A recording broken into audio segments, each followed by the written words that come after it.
Tonight we have Mayor Patrick Furey with us to kick off our new extended 30-minute program. Mayor, how are you? We're so excited to have you as our first guest. Really good. It's exciting to be here. And yesterday was a big night for the city, Independence Day holiday. Let's start off with, how was your 4th of July? You were in Torrance, and I believe we have some pictures of you and your family. Yeah, we had a really great 4th of July weekend. Started a little early. Actually, Friday night we started out with a barbecue at the house, but it seemed like it was nonstop up until we finished with the fireworks last evening. And you definitely took some selfies yesterday, correct? Yeah, I have to take my selfies. It's a mandatory thing. When you see the mayor, you're going to see his camera, you're going to get a selfie taken. No, it honestly looked like so much fun. And for anyone who doesn't know, the City of Torrance brought back the Independence Day fireworks show after nearly 5 years. Mayor Furey, you were on the forefront of bringing them back. Tell us what it took to bring this show and celebrations back to the city. Right after I was elected mayor, it was almost nonstop. People were bugging me and saying, when is the fireworks coming back? Everybody said, as soon as the economy comes back, the fireworks will be here. So we started working on it. I had discussions with the city manager, Leroy Jackson, as well as city staff. And the big thing was to find the funding for it. And once we found the funding for it, and then it was, okay, where are we going to do it at? We decided Wilson Park was not going to be the appropriate place for it. We wanted to have a controlled atmosphere, which was fun for families, but in and out, get it over with, but at a central location where people could sit in their front yards, their backyards, maybe even their living room and see out the window. And actually, that's what we did. We actually had fireworks that just about most of the city could see, and that was exciting.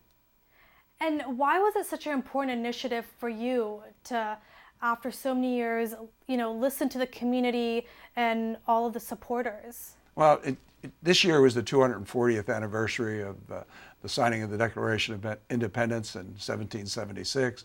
It's also the 60th anniversary of when we were named an All-American City. And everybody reminds me, we're an All-American City, we should have fireworks on the 4th of July. Everybody loves our Armed Forces Day parade. They really get a real kick out of that. But, if we're patriotic, let's be patriotic on the biggest day in America. And so it was really important. So many people wanted to see it. And we're talking children to seniors and everything in between. So we made it an important thing for us to do. And when I decided to bring it out in our State of the City address last year, we wanted to really have a big surprise at the end, and we thought that was going to really be a big bang, pun intended. And it really was. Last night I saw the fireworks. They were beautiful. And you mentioned this earlier, this was a Torrance tradition that used to be at Wilson Park, and I know it was more of a destination for people to come out on the 4th of July, and it took a lot of forethought into finding a new home for this tradition. I know it wasn't easy, hoping that it continues on for many years, and that's partially why it was moved to the Toyota Sports Complex. And I know a lot of people requested, hey, why not Wilson Park? Can you tell the viewers more about that? Well, Wilson Park was a great location when it started, and that was a result of when we did away with the sale of fireworks in the city. We decided, and these were the people before me, to have a big fireworks show and to make it an all-day affair. And unfortunately, it becomes unwieldy after a while. It cost almost $250,000 to have adequate police and city staff on hand. So it fell by the wayside when we had budget cuts. $250,000 is a lot of money. So we had to look for a place where it would be more controlled, more contained, where we could do it. And like I said, a place where everybody could feel safe. And people were not feeling as safe at Wilson Park with tens of thousands of people there. So the sports complex became the most appropriate place for it. It was not my first choice. I had several different locations that we were looking at, but I really think it turned out really good. I hope we can continue this on. Everybody I spoke to had a great time there, and I've received emails all day today just thanking me for bringing them back. Social media has been going crazy with it. Facebook, Twitter, Snapchat, everything. It was about the fireworks coming back to Torrance. How does that make you feel? I mean, you first get all these emails, from community members saying, bring them back, and then and then you kind of see the final end product and everyone is so happy. It really does make you feel good. A lot of times when you're an elected official, you hear the bad news and people are complaining about something. So when you get emails saying, boy, I'm really happy with what you did and this is the perfect spot for it. We really enjoyed it. We had the kids out there. I had my mom and dad with us. We could see it from our house. We had a backyard barbecue and everybody was enjoying the fireworks. I had that from West Torrance, from South Torrance, from North Torrance, and from downtown Torrance. They could see it from our location. So that really is a special feeling. And the Toyota Sports Complex had quite a few restrictions. Can you tell us the importance of those restrictions and how, you know, essentially it plays a role in maintaining the sports complex, the turf, which many people might not know about? Well, you said it well. I mean, we really have a big capital investment there and we want to protect it. Our soccer games are real important. That's what the stadium is there for. So, but people, it was interesting because a lot of people who had never been there before came there and actually saw the Toyota complex. So now they see the artificial turf, they know what's going on there. So I think they have a new respect, but you know, they have to understand there's no gum chewing and there's no drinks and you know, you can't have furniture that's going to ruin it, but everybody threw down a towel or had the appropriate chairs and it was really good. I think everybody was very compliant with it. And then there was other people on the outside.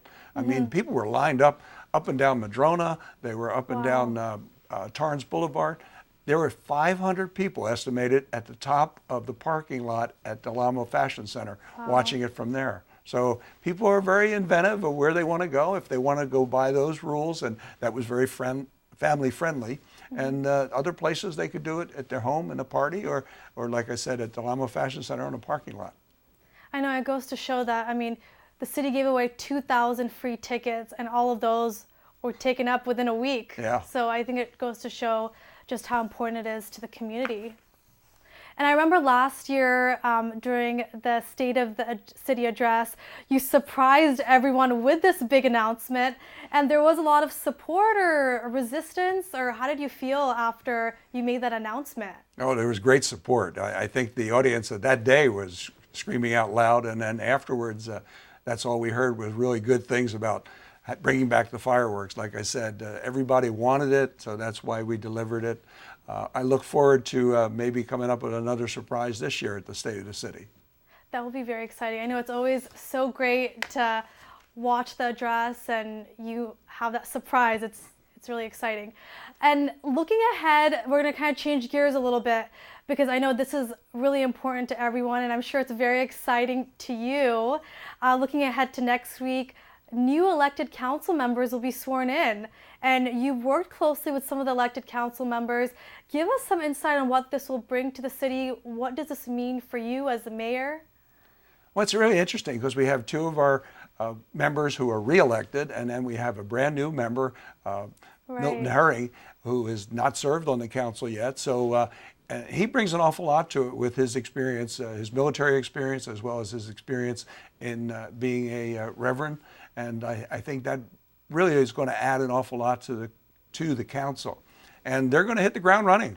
That's one of the things we do. We don't just come there on Tuesday night and get ready for a meeting. You're working 24/7. We have an awful lot of things that we do, not just a ribbon cut. There's meeting with different businesses and meeting with different citizens and other groups in the community and hearing what their issues are and seeing some way we can come to a resolution. And having a brand new mind in that mix is really great. I just realized today that I will be the senior member on the council after Council Member Barnett retires. 8 years and holy cow, all of a sudden I'm the senior guy. And I remember the first time I went in there and swore in, and it was sort of like the nervous guy on the block. How do you feel now? I mean, congratulations, that's a big milestone. Yeah, it truly is. It's a lot of responsibility, but it's really, you know, and you hate to make it sound like it's not that big a deal, but it's a lot of fun. It really is. You hear people's concerns, and if you can address those concerns and maybe fix something that's wrong, just one of these things like the fireworks, being able to bring that back, making so many people happy, that makes the job worthwhile. And I have to ask, in just under 3 months, you'll give your third State of the City address. I know each year, as we were just talking about, you try to reveal something new. Is there anything you can give us a preview to? No, I'd have to kill you. I'd have to kill you. We really want to work on something that's really going to be significant, and there are a number of things happening right now, and it's all coordinated. If things come together at the right time, then we'll be able to reveal them. And last year we had the revelation of the fireworks. This year there's going to be revelations. We're going to see an awful lot happening at the mall, and that'll give you a little clue of things that are occurring. More stuff is happening. Right. Okay, well, thanks so much for joining us, Mayor Furey. We're just about out of time, and I appreciate you coming onto the show, being my first guest. It was a pleasure. Thank you very much for having me. Well, that does it for tonight's NewsBreak Live. Thanks to all of you at home for joining us. We always welcome your feedback, so if you have news or even video that you'd like to share, please email us at newsbreak@torranceca.gov. And for Facebook and Twitter users, use #NewsBreakLive. Have a great night.